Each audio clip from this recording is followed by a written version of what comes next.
Hello friends, आज આપણે બનાવીશું મકાઈનો ચટપટો ભેલ। અહીં મેં 2 મકાઈ લીધા છે, ધોઈ સાફ કરી 2 વિસલે બાફી લઈશું।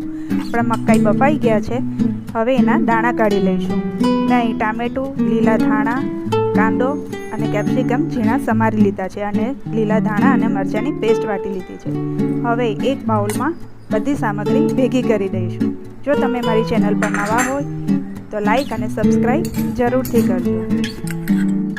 હવે આપણે એમાં અડધું લીંબુ નીચોવી દઈશું।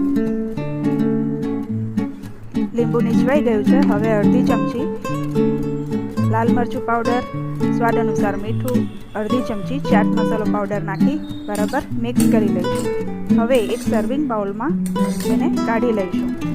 ઉપરથી તીખા મોળા ગાંઠિયા, સેવ અને લીલા ધાણાથી ગાર્નિશ કરી લઈશું। આપણો ચટપટો ભેલ રેડી થઈ ગયો છે। Thank you.